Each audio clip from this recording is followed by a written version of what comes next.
Bonjour, j'espère que vous allez bien. Moi, je me porte super bien.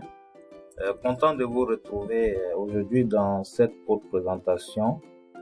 Dans cette présentation, je vais vous parler de l'instant payment qu'on appelle également le paiement instantané. Les objectifs se déclinent comme suite. À partir de cette présentation, vous allez trouver des réponses aux différentes questions suivantes. Qu'est-ce que l'instant payment? D'accord? Quel problème résout l'instant payment? Quelle est la différence entre l'instant payment et le virement classique? Et comment rendre opérationnel un système de paiement instantané? On rentre directement dans le vif du sujet. Qu'est-ce que l'instant payment? Il faut savoir que l'instant payment, c'est un virement d'un compte bancaire à un autre compte bancaire. Donc, virement compte à compte bancaire, bien effectivement. Et qu'est-ce que ça permet de faire? Ça permet de transférer de l'argent en quelques secondes, généralement en 10 et maximum 20 secondes en temps réel, d'accord, sur le compte du destinataire, et cela se fait 24 heures sur 24, 7 jours sur 7 et toute l'année C'est un service qui se fait en temps réel, qui est disponible à tout moment.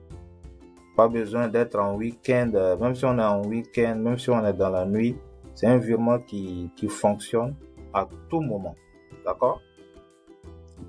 Et ce transfert peut être interne lorsque ça se fait entre des porteurs, des donneurs d'ordre d'une même banque, ou bien en externe, d'accord, quand ça se fait entre deux banques différentes, ou bien en domestique, quand ça se fait dans le même pays, ou bien dans une même région, ou bien à l'international, d'accord, carrément. Et pour que le paiement instantané, l'instant paiement soit possible, il faudrait que la banque du donneur d'ordre, qu'on appelle ici abusivement l'émetteur, ait ce service-là, le service de l'instant paiement, et également la banque du bénéficiaire, le récepteur doit également avoir la possibilité de traiter ce type de transaction, d'accord? Pour la mise en œuvre pratique de l'instant payment nécessite que les informations suivantes du bénéficiaire soient saisies, d'accord? Il s'agit de l'identifiant de la banque du bénéficiaire, le code BIC ou le SWIFT, d'accord? Et également le compte courant du bénéficiaire, appelé IBAN, International Bank Account Number. Donc, ce sont ces deux éléments-là, que le donneur d'ordre va saisir lors de son opération d'instant payment. Et les canaux qui sont utilisés, ça peut se faire via mobile banking, d'accord, ou bien sur Internet. Bon, schématiquement, comment est-ce que ça se présente?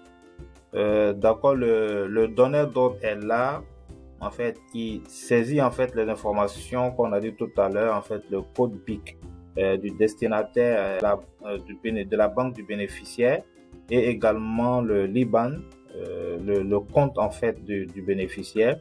Et une fois que c'est fait, la banque du participant envoie la requête au TIPS, c'est-à-dire le Target Instant Payment Settlement. Et c'est un système qui a été mis en œuvre par l'Eurozone, les régulateurs au niveau de l'Union européenne là-bas, lorsqu'ils mettaient en œuvre le service de paiement instantané. Donc ça veut dire que si le GIM par exemple, ou bien dans la région UEMOA, lorsque on va vouloir opérationnaliser ce service là, il faudrait impérativement mettre en place un service similaire, d'accord, qui va pouvoir faire les transferts de fonds et faire le blocage de fonds et les règlements en même temps, d'accord. Donc une fois que la banque du donneur d'ordre transfère en fait la transaction au TIPS, le TIPS en fait va valider en fait le service et fait la réservation de fonds et transférer en fait la requête, la transaction à la banque du bénéficiaire. Donc la banque du bénéficiaire en fait va vérifier à son niveau s'il est apte en fait à pouvoir traiter ce type de transaction là. Elle va accepter la transaction ici et faire un retour au TIPS. Donc le TIPS maintenant à son niveau, puisqu'il avait fait un blocage de fonds, en ce moment il va faire le règlement. Le règlement en fait ça signifie quoi concrètement? C'est-à-dire que la banque du participant, le donneur d'ordre sera débité effectivement et la banque du bénéficiaire sera créditée. Et en ce moment, il envoie une information de confirmation aux deux entités, d'accord? À ce niveau, le 6 et le 7. Donc c'est comme ça en fait que se présente schématiquement une transaction d'instant paiement. Ok. Maintenant, nous allons parler rapidement de quelques différences entre l'instant payment et le virement classique. D'accord? Donc, virement instantané et virement classique. D'accord? D'abord, il faut dire que le virement instantané s'exécute immédiatement. En fait, ça se fait en temps réel. D'accord? Alors que le virement classique ne se fait pas immédiatement. C'est ce qu'il faut remarquer d'abord. Et également, comme autre différence, le bénéficiaire est crédité au niveau de l'instant payment. Le bénéficiaire est crédité immédiatement, c'est-à-dire environ entre 10 et 20 secondes maximum, le bénéficiaire est déjà crédité de son fonds. Tandis qu'au niveau du virement classique, le bénéficiaire est crédité en différé. Crédit immédiat au niveau de l'instant payment, crédit différé au niveau du virement classique, 1 à 3 jours ouvrables comme ça. Donc la différence est très nette. Hein. Et également, en fait, le service de l'instant payment est disponible 24 heures sur 24, 7 jours sur 7 à cause en fait du système qui permet le transfert des fonds et le règlement, un système comme le TIPS là. Donc, tandis qu'au niveau du virement classique, le service est traité qu'au jour ouvrable seulement. Pendant les week-ends, on ne peut pas faire de virement classique comme ça. Même si on fait le virement sur son mobile, sur Internet, mais il faudrait en fait qu'on soit en fait dans des jours ouvrables pour que le traitement puisse se faire. D'accord? Et le service généralement du virement instantané est facturé. Tandis que en général, le service est non facturé au niveau des virements classiques. D'accord?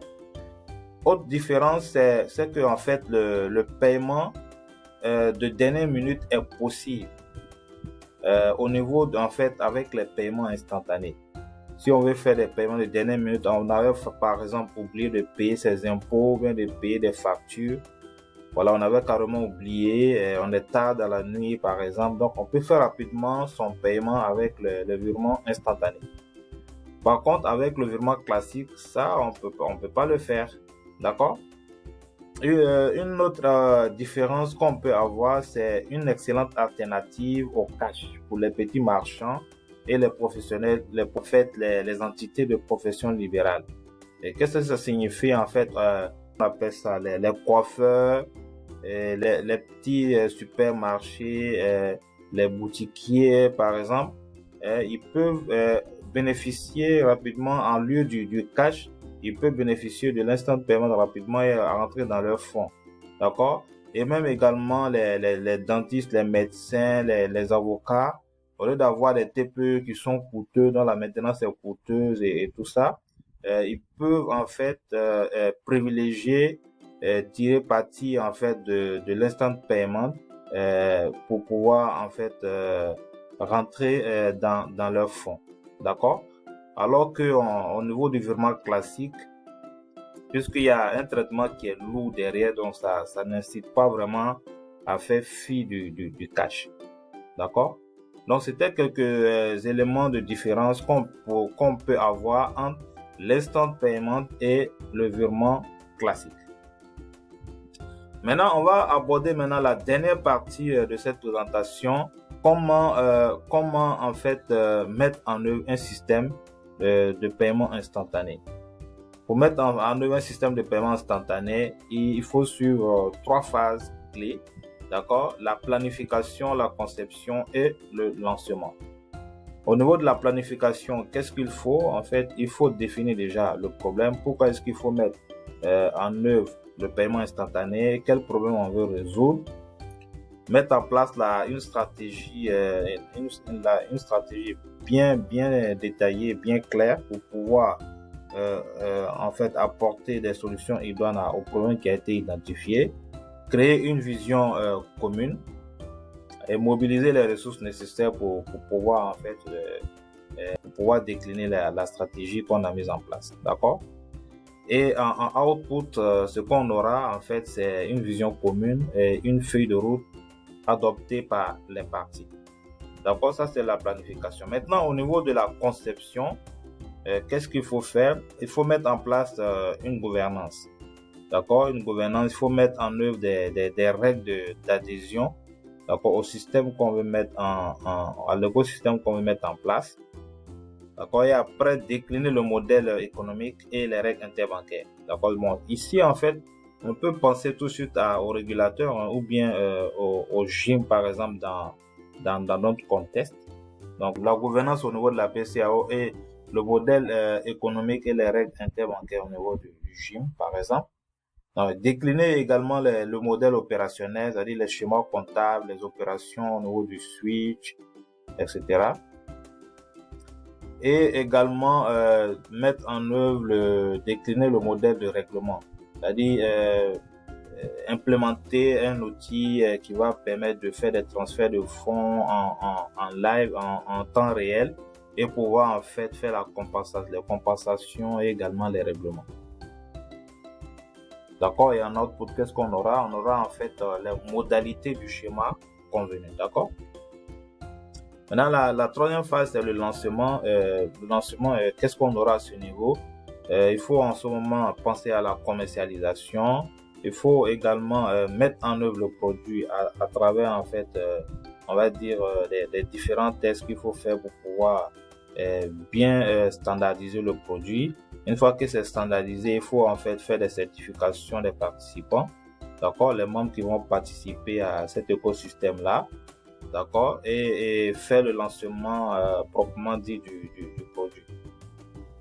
Simuler également dans la foulée la croissance des transactions, d'accord, et penser également à l'innovation pour augmenter la valeur ajoutée. Et en output, qu'est-ce qu'on aura? On aura en fait un schéma adopté et financièrement viable, d'accord? Donc, il faut dire en fait que ce plan-là, ce programme-là a été tiré en fait d'une étude de la Banque mondiale qui a été faite en 2021. Ceci met un thème à notre présentation d'aujourd'hui qui portait sur l'instant paiement, le paiement instantané. J'espère qu'elle vous a permis d'avoir une visibilité globale sur ce type de transaction monétique. Merci beaucoup pour votre écoute. On se dit à la prochaine. Bye.